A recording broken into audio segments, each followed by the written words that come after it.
evening, friends. Welcome to the second edition of the India Power Talk. And very good morning to our chief guest, today's guest, Fanz Kolb, Director, International Trade and Diplomacy for the state of Utah, Governor's Office of Economic Development in Salt Lake City, Utah, US. It's my great honor and privilege to welcome you, sir. And I thank you for joining me today at the second edition of the India Power Talk. Briefly stated, we are on the 60th day of an unprecedented global lockdown due to coronavirus. As I mentioned in my first talk, while the race to find medical solution at some stage may come to an end, but our race to find economic solution may continue for some time. Today, we may not have any authentic data to assess the direct and indirect damage to the global economy, but certainly, I guess the damage is going to be huge. And I think it is important for us to put our heads down to find solutions, strategies, and gain some insights from experienced leaders like the distinguished guest that we have today. India Power Talk, in association with Indian Chamber of Commerce, the oldest chamber in India, is an effort to seek guidance and constructive suggestions from the international leaders on what could be done to revive Indian economy. We would be inviting entrepreneurs, economists, professors, investment bankers, scientists, lawyers, chartered accountants, and other professionals having similar experience from diverse sectors who could contribute on the subject. Without wasting time, let me introduce you to the audience, our today's guest, Mr. Fanz Kolb. His career began as a director for international service at Ernst & Young, working with large international companies and organizations, advising them on international business strategies and implementation. As mentioned, currently he is the Director, International Trade and Diplomacy at the Governor's Office of Economic Development in Salt Lake City, Utah. In the same office, earlier he was Director for India, Europe, Middle East, and Africa for over 2 decades. Mr. Kolb also served as a President of the World Trade Association of Utah, Vice President of the Utah District Export Council, as well as President of an international business consulting firm specializing in high-tech industry. Mr. Kolb organized many international trade missions as well as welcomed hundreds of business delegations and dignitaries and has assisted more than 3,000 companies in their international expansion efforts in Utah. Mr. Kolb also remains committed to helping the next generation gain a foothold in international business through education, having taught a great number of students in many parts of the world. He is also being recipient of many honors and awards, the highest among them from the presidents of Hungary, Austria, Portugal, and Germany for fostering economic, educational, and cultural relations. Mr. Kolb had organized trade missions to India, specifically to New Delhi and Maharashtra. He has a special place in his heart for the people and culture of India. According to him, traveling and experiencing India has made me a great person. While India is currently going through difficult times, the best is yet to come. Thank you once again, sir, for joining. Whilst discussing with you last week and also yesterday, two things came very prominently. One is the economic development and your passion for education. Could you begin and share your experiences in India? And then could you also tell us the economic success story of Utah and how it could relate to India? Thank you very much for this very kind introduction. I am delighted to be at India Power Talk. I think credit needs to go to one of my friend and mentor, Dr. Ashok Joshi, who is a native of Pune and actually Kenjal in Maharashtra, and he lives now in Salt Lake City. And this is actually where some of our stories begin, our Utah and collaboration with India.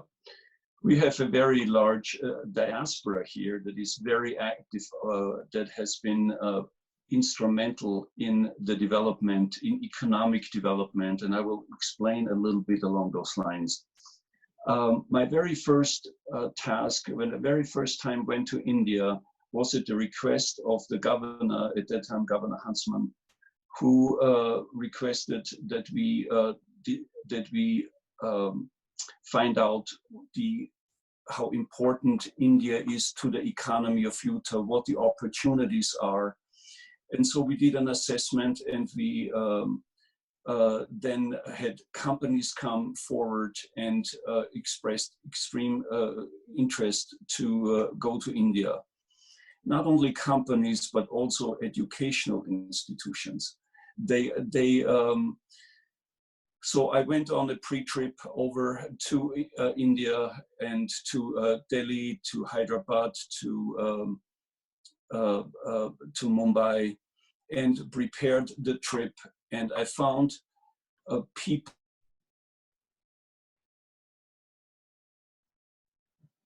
were kind, that were helpful, that truly wanted to do business and expand cultural exchanges and so on and so forth. For example, I met in Pune Mr. Narendra Jadhav, who was at the time the vice chancellor Yes. in the university, and he invited us for breakfast at the time, and I still remember. This was about 2007. I still remember him telling us that 45% of all international students were at the University of Pune. Yes. And he was really fascinating. He gave me a book. As a matter of fact, I've kept it over these many years. It is right here. It's called Outcast. And I know he right now is in the Indian government and in the Ministry of Planning and a leader. But it takes people that have vision. That Absolutely. And this is where some of the story of Utah begins. The state of Utah, capital is Salt Lake City, was settled by religious refugees in 1840, 1847. It was area that nobody wanted. At the time, there were Native American people, a few Native American tribes here. But so when these people came in here, it was desert. There was nothing. And when those pioneers came, and they came before they came into the valley, they listed the leader was Brigham Young. They basically, he was sick, and at the time he looked into the valley and said, "This is the place." I see. And so from 1847 to today, and over the years, what has been considered the #1 economy in the United States was through collaboration, was through working together. And I will be pointing out some of those things that made our, what we would call, desert bloom. Oh. When it came to India, when we went with a delegation to several delegations to India, we have, this was now, in 2010, 2000 and later, we found a young population that is willing to learn. We found people that had a great work ethic, that needed an infrastructure to bring the best out of them. To me, it was not a surprise, because we have this great diaspora of India here in Utah that are leaders in the community and in the people. And so our governor at the time was so taken by these wonderful people that he adopted a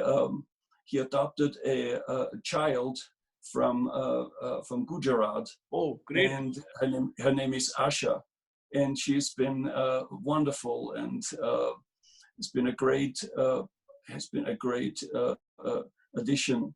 And this governor later on, you should know, went on to be the U.S. ambassador to China, as well as the U.S. ambassador to Russia. And he's now running again for governor. So it's really interesting. Now, one last tradition the cultural tradition that we started, that he started, and the diaspora. We have every year in the governor's mansion since then, we celebrate Diwali. I see. And it's a great event, and we have 200 people plus come to the governor's mansion at his invitation, and we get the puja and all those kind of things. But sir, I need to tell you honestly, I'm originally from Austria, from Salzburg, Austria, but no country in my life has changed me more than India, and I say this very sincerely. I highly appreciate. Great. I know for a fact that there's a huge diaspora, Indian diaspora in Utah as well. Yes, there is, and we have some of the leaders, industry leaders, are here. And what is we have Hindu temples, we have, but what's very important is we have an India Cultural Center here. Oh, I see. So what is important is when it comes to understanding, people's understanding each other, cultural understanding each other. And we have, when we celebrate the Festival of Colors here, we have one valley where there are 50,000 people, and that's not an exaggeration, down there and celebrated with the Indian diaspora, and there's been some great relationships between the people.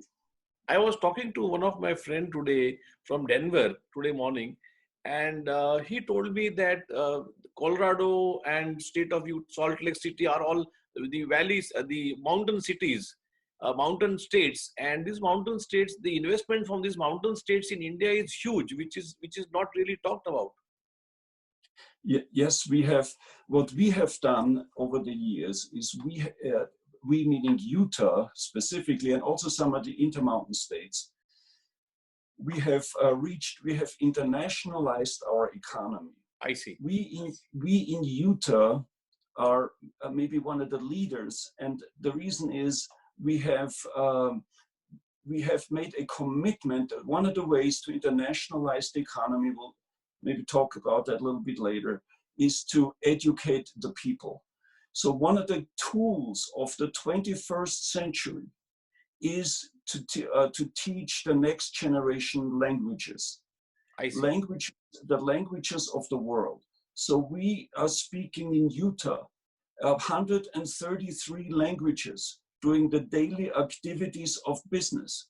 We have, for example, and we have immersion programs where we teach from kindergarten to school. We have, for example, 16,000 people that are learning Mandarin Chinese, starting in kindergarten, and French and German and Spanish and Portuguese and so on and so forth. So that is one thing. When it comes to investment to India, I could just maybe mention one company that comes to mind, a company called O.C. Tanner, which is a 100-year-old company in Utah.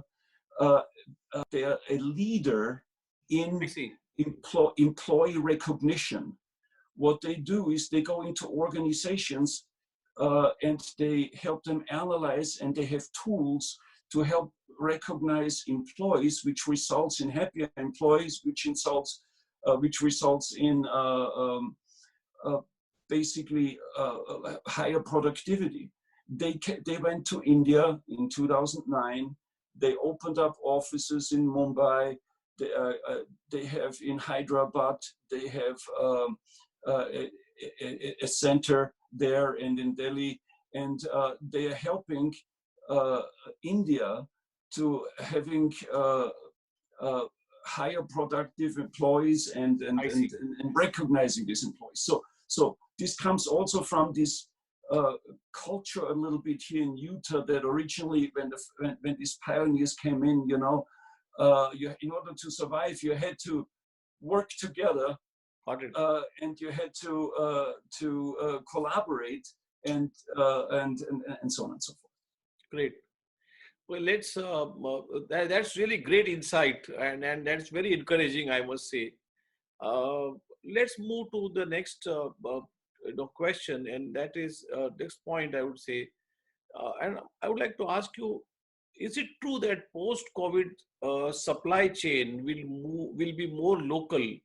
I mean, can you comment upon the large potential that Indian market has, and what would be your serious advice to the global corporations, considering the huge Indian market? Yes. So what I will do is I will tell you a little bit about what we have done here, and then I'm going to talk about India. We have had one of the most thriving economies in the United States pre-COVID. We have our unemployment rate was about 2.4% a couple of months ago. We realized when this came that this will have a significant economic impact, not only on the state of Utah, not only on the United States, but globally. It is unprecedented. We have never, because we are living in such an interconnected world. So what we did is we were one of the only states that put a plan together, an economic plan, not just the government, but it was a collaboration with business, with healthcare, with everyone. And we made sure that we minimize this impact. I see. We came up with four kind of phases, and there was a red phase, there's an orange, yellow, and green phase. And be happy to share this our experience. We are now in Utah in the yellow phase. I see. So we have been opening up a little bit, and it's so now. When it comes to the supply chain, Utah or the United States versus India, it has completely changed. Yes. We are living in a completely different world. What's happening now is that a lot of countries have recognized that, my gosh, we have some of the supply chain resulted in insecurity, whether it is health insecurity or various other things. And so the first phase was to these companies just to turn inside.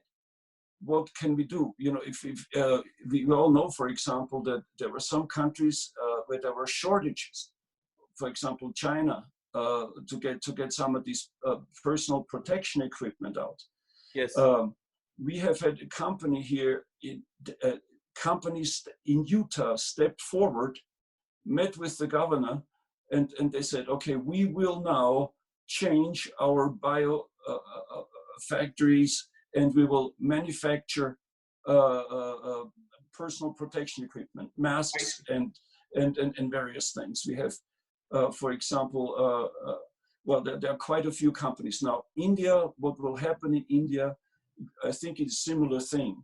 Yes. Before, I'm sure that you also had some lockdowns and so on and so forth. And it is really it's a challenge for the governments to determine what's, shutting down the economy versus health of the people.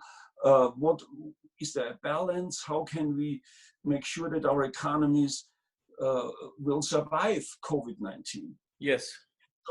So I think yes, I would. My assessment is that in the short term there will be more of a shorter supply chain, and it's going to take some time to increase the to have a longer supply chain. But what's important is there are countries that are very export focused, such as India, and so that will have an impact on India. And but the key is in the specialization, and the key is there are uh, to determine what are the competitive excellence position, what is India good at, and then they will continue to be able to export to to various countries, including the United States. Absolutely, you are right.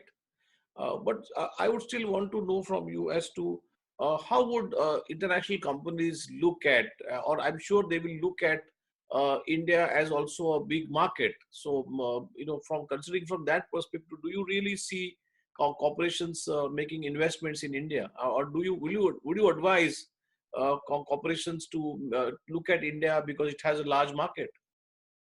India is an absolutely important market. It is a subcontinent of the 21st century. Yes. India has a young population that is willing and wants to learn. There are certain things that we may talk a little bit later from an educational perspective, but we cannot, in the 21st century, ignore India.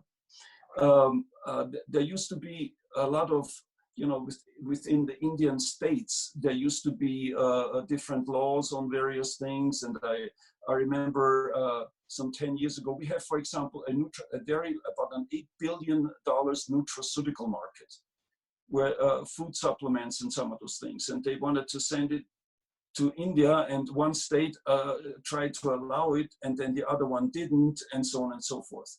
So some of these bureaucracies, or maybe not some of those intra-India issues, I think, need to be addressed and streamlined. Sure. And then I believe that India will be extremely attractive. And we have Utah companies that we are considering down the road another trade mission. Now we cannot travel anywhere, but we are considering a virtual trade mission also. I see. With India through our World Trade Center. We're working with them, and they're also working together with the World Trade Center Mumbai. And so we are very open and want to do business with India, and will continue to do business with India. And so we're very grateful. That's very interesting. And thanks for that. Okay, now coming to, when we talk of India in Indian business, whilst we have large corporations, but we also have a very large population of medium-sized and small and medium-sized enterprises, and they have a huge potential. And we have in fact around 4 million of small and medium enterprises. They are hungry of capital. They are hungry of technology. They want to collaborate. They want international brands to work with. What would your advice be to the global small and medium companies as to when they look at Indian the counterparts? What would your advice be to them? So here's what's interesting. In Utah, we have 92% of small and medium-sized companies. So we the small and medium-sized companies are the backbone of Utah. So let me tell you what we did in Utah to make sure that business is successful. So here's what we did. We set everyone around the table, and we said, government is not creating jobs. It is businesses that creating jobs.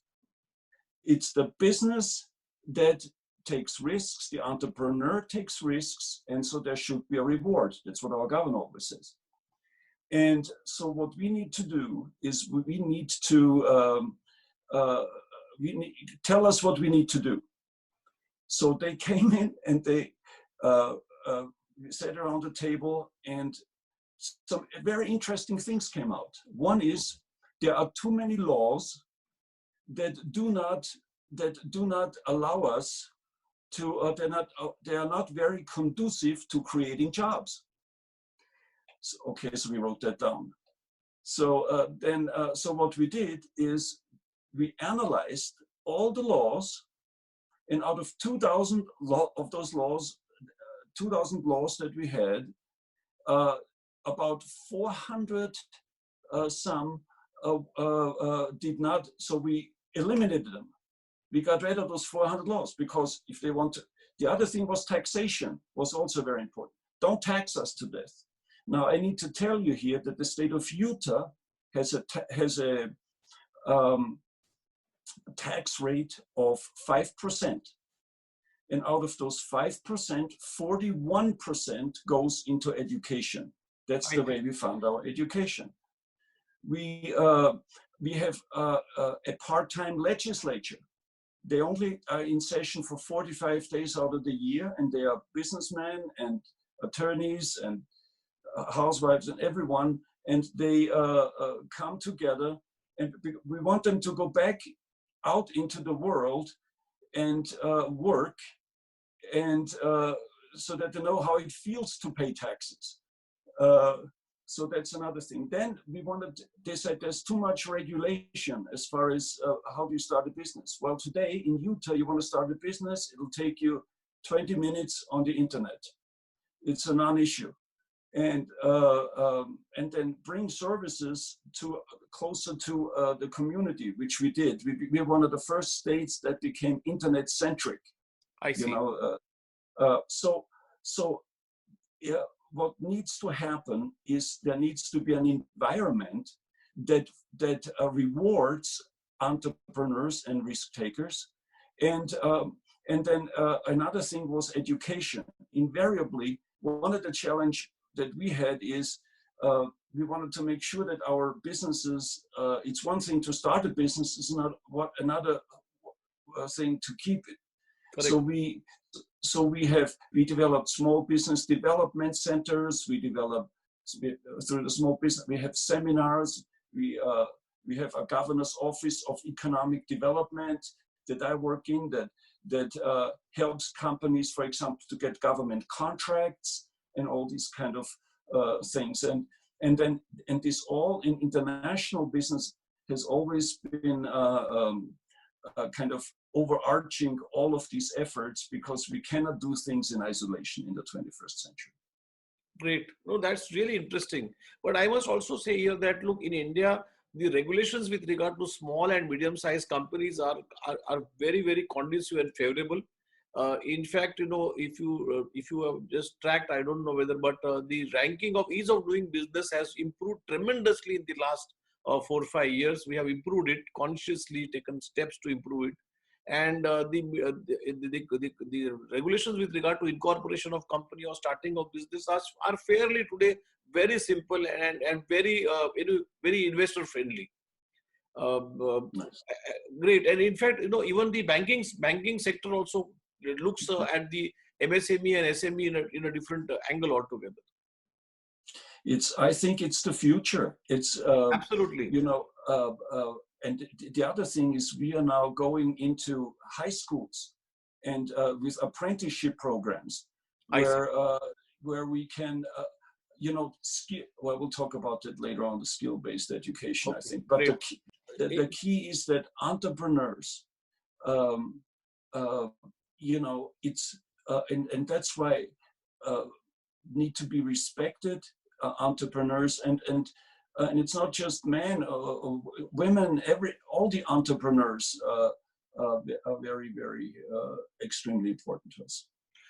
Just one is briefly, what would you advise to the SME medium segment and small companies in US and also in India? What would your advice be to them? Would you recommend them to collaborate in some form or the other and grow each other's business? What would you advise them? I think the most important thing is that, from my standpoint, and I have been in Utah, here, not only in Utah, but in my career in over 3,000 companies, the key is to have the ability to put a business plan together. I think a business plan that consists of a vision, goals, objectives, strategies, and implementation, and then funding mechanisms. If a timeline, if one has that, one can then it is a roadmap for the success of a business. And this could be very simple. It doesn't have to be, but should be reviewed periodically. And I know an entrepreneur many times only goes with a gut feel, which I think is okay. But people need, entrepreneurs need to make sure that they have a roadmap, because otherwise there are too many distractors and so on and so forth. I always tell people, once you head down one direction and you get orders from another area and you say no to those orders, then I know you're in the right direction, because it will cost you more to fulfill this order than money that you'll be making. So focusing is extremely important. Very interesting, very interesting. I would say very valuable piece of advice to the SME and MSME companies. Sir, let's move to from economy to education. Indian government is very keen that foreign universities commence their online programs or even have their campuses. In fact, just last year, we had almost cleared the law with regard to allowing foreign universities to open up and set up campuses in India. Do you think global universities should look at India or open or whenever the regulations allow? Do you think that global universities should look at India as a place for campuses? I think when it comes to education and the content of education, we are going through an evolution. I, in my career, have had the opportunity to teach for many in Europe and here and in various countries, working adults as well as traditional students. I just finished a course at the University of Utah on diplomacy, networking, and mentoring. They have a Masters of International Affairs and Global Enterprise, which is a good program. So there are various levels of collaboration. Number one, is the content is extremely important. First, India is ripe for foreign universities. My goodness, it is absolutely incredibly important. It is, to give you an idea, my educational roots with India go back to my very first visit with Dr. Ashok Joshi, when we went into Kenjal, where he has built schools. Yes. And I still remember on one of the elementary schools, I'll never forget this, there was a saying on one side, and it says, "Every morning I get up and I pray that my ego does not get in my way." And this was a quote from Dr. Ashok Joshi, and so this has been one of my goals in my life.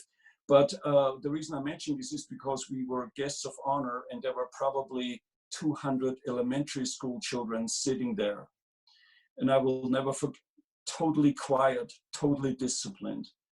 And as I was looking down and I was speaking to them, and there was a translator, Marathi, the students up front, they were wearing shoes. And as we were farther back, they did not have any shoes.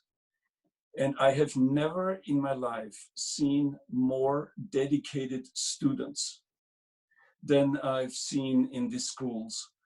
And I'm telling, in fact, I was so impressed that I had the opportunity to adopt one girl, and I helped her with her education a little bit. Her name was Trupti Shinde, I'll never forget this. So, but the reason I'm telling you this is that in order for India to prosper in the 21st century, education is absolutely important. There will be international education organizations coming in, that's fine. There will be, there already are, as we all know, but it's content delivery. Today you can be in Mumbai and receive a degree from the University of Utah. Today, now there's a lot of stuff you can do online, but then there's also on-ground education. Yes. Yes, universities should come over they should collaborate with the existing university. There used to be some licensing issues or some, I do not know how far this has been coming. No, joint programs between the universities are currently also allowed. They allow the joint programs, they allow joint degrees, but still in a very slightly compressed manner. So I think that, what it comes down to is the desire for education is in India, Yes. 3 exclamation marks. So if that's the case, so the demand is there. Yes. And since the demand is there, universities from everywhere should come over there and I think it would be a very, very fertile ground. And I am sure that, and we have, by the way, we have a number of universities in Utah that I'm sure are collaborating. Usually it's professors that are collaborating and research and various things. Yes. But there needs to be somewhat of a focused effort. And India is so important because this young population will continue. I mean, China has a problem in population. They are, what should I call it? They are, the population is decreasing with this one-child policy. But India is going to be extremely important for us and for the world. Okay.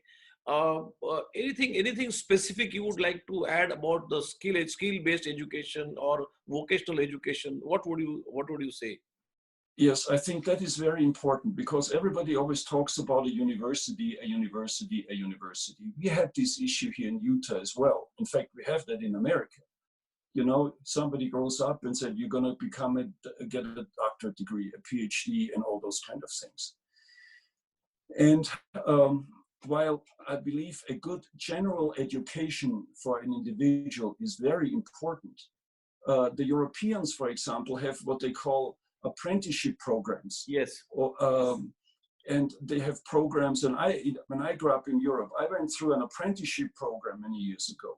And I learned skills that has helped me my whole career. It was a formal program. Now, we started in Utah these programs as well. We took last year a trade mission with our governor to Switzerland, to a company called Stadler. They make rails and they make trains, and they needed some people with very specific skills. So what we did is we came over here, and our unemployment rate was fairly low. So we went into high school and we said, if you want to have a skill, if you want to, in your last year of high school, you can start this apprenticeship. They continued, they would start to take college classes already. They would work at this company.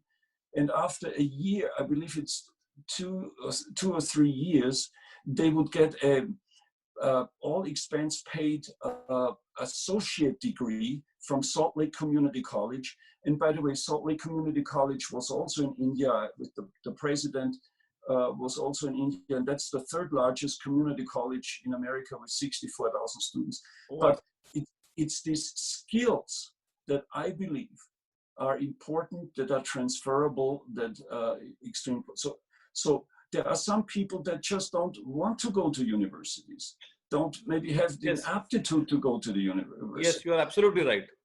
And those are the people that need to have an opportunity to foster themselves. For example, I've got a good friend here in Utah that was in Germany, actually an immigrant from Hungary into Germany, and he became an apprentice, and he was he went through a roofing apprenticeship.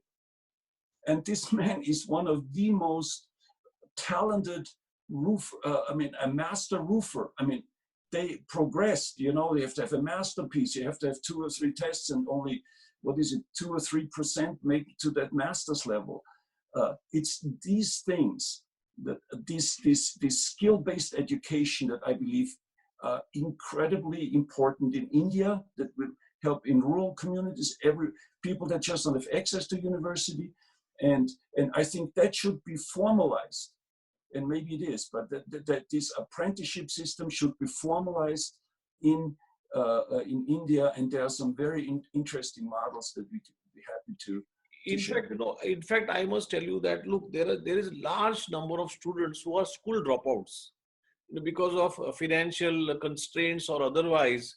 There are in rural areas there are not too many higher educational schools. So in India, the number of dropouts is huge, and I would think that there is a huge opportunity for global institutions in technical skills or vocational training for them to come to India and cater to this large population of students.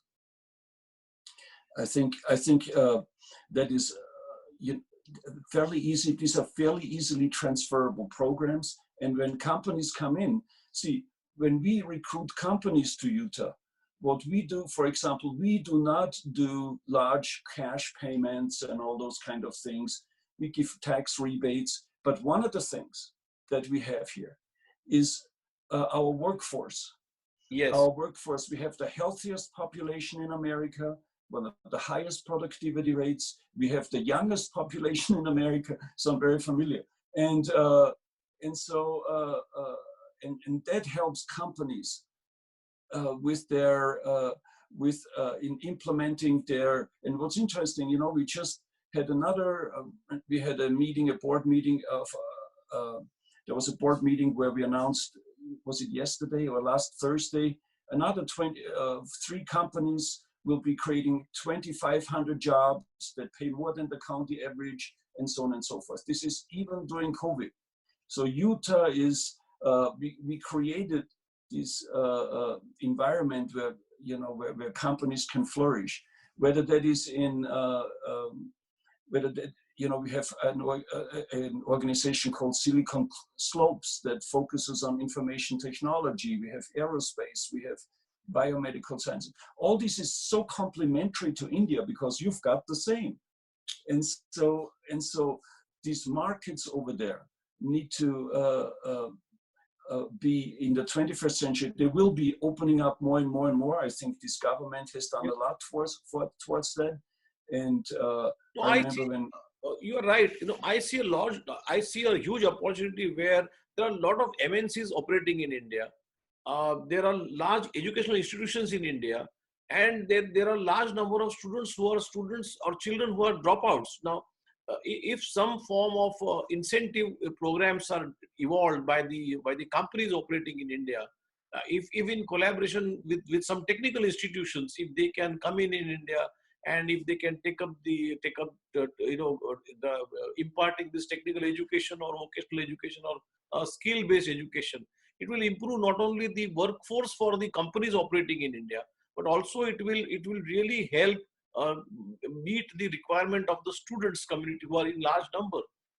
So I think it could be a collaborative effect between collaborative effort between global institutions, which are technical institutions, skill-based institutions, the Indian companies or foreign companies operating in India, and the students community in India, which is in large numbers. So all put together, we could definitely, I'm sure that we can find some solution to improvise the skill based of these students who are dropouts, so school dropouts. I think what there should be, if that is a goal, there should be maybe an area, a small area or whatever designated, and basically testing the waters with a system that could work, and then it could be that could be expanded to the rest of the country. Great. Okay, I will not. I know I'm impinging on your time, but we are having covered important points on the economy and education. What would your a couple of strategic takeaways would be for the foreign companies who are looking at India to set up their manufacturing base or provide or enter Indian market, and what could be some strategic inputs for the educational institutions globally? So as far as companies going to India, I think one of the first thing is that don't go there for the short term, go for the long term.